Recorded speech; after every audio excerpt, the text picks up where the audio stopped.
What's up mga ka-Big Bites? Clippers Nuggets Preview, Jokic easy lang kay Kawhi.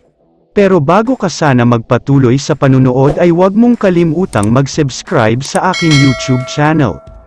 Bago ang balita tungkol sa Nuggets at Clippers, talakayin lang muna sandali natin ang balita tungkol kay Kevin Durant.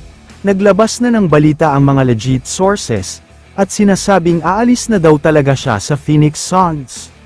Sobrang frustrated daw talaga siya sa team niya pati na sa mga kakampi niya. May mga pangyayari pa nga kung saan naiinis siya sa mga teammates niya dahil hindi sumusunod sa mga plays, kaya mas mabuting umalis na lang daw siya. Wala pang final decision sa ngayon kung saan o anong team nga ba ang lilipatan niya. Posibleng sa Rockets, Spurs, Warriors o kaya naman ay Lakers, hindi pa sigurado kung saan.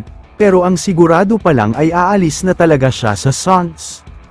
Samantala, lumipat na tayo sa isang matinding rematch sa pagitan ng Los Angeles Clippers at Denver Nuggets. Kung nakakalimutan nyo na ay tumatak sa NBA history ang naging serye nila noong 2020 NBA bubble.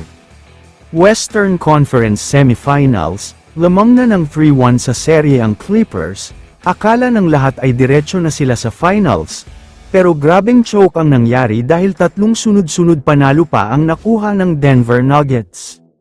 Pero sa magiging rematch na ito, ang Los Angeles Clippers ang tinaguriang dark horse na team, sila din ang favored na mananalo sa serye, dahil yan sa biglang pagbabalik ng vintage Harden pati na ang classic Kawhi Leonard. Sa serye na ito ay expected naman na magiging halimaw uli si Nikola Jokic. Baka nga mag-average na naman uli siya ng triple-double sa serye na ito tulad sa regular season, at talagang magiging unstoppable siya. Pero malaki ang problema ng Nuggets ngayon, dahil hindi pa healthy ang kanyang kapwa superstar na si Jamal Murray, kaya nga nagsunod-sunod ang talo ng Nuggets sa regular season dahil madalas ay out siya.